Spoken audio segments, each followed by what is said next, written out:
Bueno, continuamos aquí con el mensaje número 13. Estábamos hablando que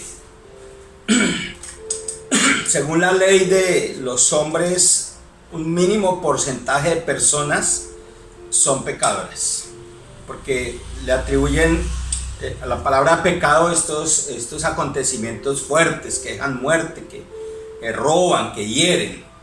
Y en ese orden de ideas, más o menos el 5%, les decía, de 7.500 millones de personas que hay sobre la tierra, más o menos 600.000 son pecadores. Pero según Dios, pecado es desobedecer su ley, que va más allá de matar, robar, herir, pedir prestado y no pagar, etc. Y el desconocimiento de la ley de Dios lleva a la gente a que vivan vidas ajenas a Dios, con las consecuencias que esto acarrea, y que hemos estado hablando desde todos los mensajes anteriores. Para Dios todos somos pecadores. El libro de Romanos 3:23 dice: por cuanto todos pecaron, están destituidos de la gloria de Dios. No olviden que desde el principio de estos mensajes quedamos en que usted creería que la Biblia es la palabra de Dios, y si ella dice que todos, entonces somos todos.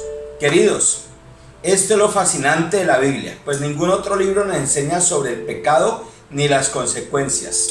A usted otras enseñanzas no lo acusan como pecador, sino que le dicen que debe ser bueno, que debe portarse bien y que debe intentar o tratar de no hacerle daño a nadie, pero no en base a Dios, sino en base a una moral humana, a unas leyes humanas. Eso sí, no lo hacen con una moral, una ética divina. Y por eso es que tal vez usted nunca se casó, sino que se fue a vivir con su pareja para ensayar. Incluso puede que en este momento lleve su quinto ensayo y con ninguna o ninguno se haya puesto serio para formar una familia que funcione como Dios manda. Puede que a usted nunca nadie le dijo que el licor y la droga le traerían consecuencias fatales, no solo para su salud, sino también para su relación con Dios y las consecuencias en una vida después de esta. Estamos hablando de después de la muerte. Queridos amigos, hermanos que me escuchan, ustedes no me pueden negar que el niño desde que nace es pecador. Tal vez cuando nace no manifiesta ese pecado, pero a medida que va creciendo lo va manifestando. A los niños nadie les enseña el mal, ellos empiezan a hacer el mal, a manifestarlo poco a poco. ¿Sí o no? Les pido que piensen si es así o no. El niño desde pequeño es envidioso, no queriendo prestar sus juguetes, con la alternativa de darle un puño al niño que se meta con ellos, o una palmada, o un berrido. Usted no me va a negar que los niños en su gran mayoría, cuando son encontrados tomando algo ajeno o se les confronta por un daño que han hecho, niegan que hayan sido ellos, y aparece la mentira, por miedo de recibir un castigo tal vez. Pues estos son apenas unos pocos ejemplos que reflejan que el pecado hay que combatirlo desde nuestra infancia, porque el hecho de que el niño no mate o no atraque un banco no quiere decir que no lleva esa naturaleza pecadora dentro de sí. Pecado que por demás va tomando forma a medida que crecemos y nos convertimos en jóvenes y adultos, pero ya con esa contaminación. Aparte de eso, tenemos al mundo con todas sus armas alimentando esas conductas equivocadas. Yo les voy a dar un ejemplo que espero que a ustedes no les parezca ridículo, sino que lo analicen. Un ejemplo de una serie que llevan transmitiendo hace más de 35, 40 años. Aún todavía se ve en el mundo entero, pero en especial en Latinoamérica. Se llama El Chavo del Ocho. Voy a hacer referencia a estas conductas. El Chavo del Ocho le pega a Kiko.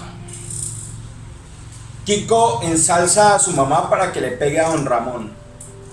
Doña Florinda utiliza la liberación femenina y utiliza el matriarcado golpeando al pobre don Ramón. Don Ramón y el profe Girafales salen fumando, casi siempre. pueden ver. Todos los niños se burlan de la pobre anciana doña Clotilde y respeto a las canas. Las clases del profe Girafales es como una protesta universitaria, nadie le hace caso. La Chilindrina constantemente está maquinando maldades piadosas, le llaman.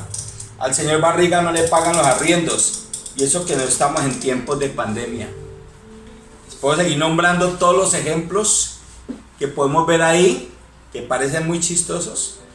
Y si a esto le añadimos las películas de guerra, de grandes héroes que con una sola arma matan a más de 10.000 personas, y las calles se convierten en ríos de sangre. ¿No es así? Tan solo véanlos. Junto con la gran pornografía que ya hacen parte hasta las propagandas, los comerciales. Los programas que antes eran divertidos, programas de juego, de concursos, ya tienen pornografía, despertando instintos en apenas niños de pocos años. Y ni qué decir de todos los programas japoneses, tomando como zona infantil, que de infantil no tienen nada.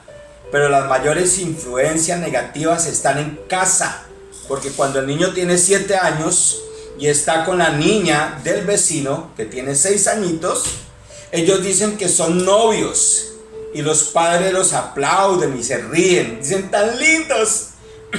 Y esto al niño le empieza a gustar, ya le están influenciando. Por eso es que hoy podemos ver niños a temprana edad incluso masturbándose y jugando con sus órganos sexuales, los cuales los médicos o psicólogos dirán que esos son procesos químicos normales del crecimiento de todo ser humano. Pero la palabra dice que esas conductas son alimentadas por todo lo que rodea el crecimiento de los niños, incluyendo familia, sociedad, cultura, colegio, etc. Antes, créame, no era así. Estamos hablando de hace muchos años. No era así. Tan solo asómense por la ventana y analicen la sociedad actual en la que vivimos. Y le aseguro que encontrará todas las cosas que aquí le he dicho. No tome como ridículo este programa que he tenido, porque no es el único programa que usted puede ver y analizar. Más del 85-90% de programas en la televisión tienen esta influencia hacia los niños. Esto que vemos hoy es producto de una generación pasada que no batalló con el pecado, porque no lo entendía, porque nunca dimensionaron que algo así fuera a suceder, o veía el pecado como un simple cuento de hadas, sin que eso tuviera repercusiones en la vida del individuo. Pero que hoy vemos a través de la palabra como si incide directamente en la vida del ser humano.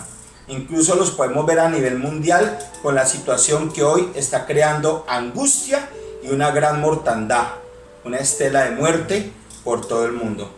Vean la historia de un hombre llamado Timoteo, a quien desde pequeño le enseñaron las escrituras como un código de ética moral, una conducta de comportamiento alineada con el diseñador de la vida.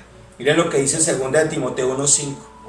Trayendo a la memoria la fe no fingida que hay en ti, la cual habitó primero en tu abuela Loaida y en tu madre Eunice. Miren, primero fue la abuela la que le enseñó al nieto, después la madre la que le enseñó al nieto, y luego en ti, dice la palabra, o sea, transmitida de generación en generación.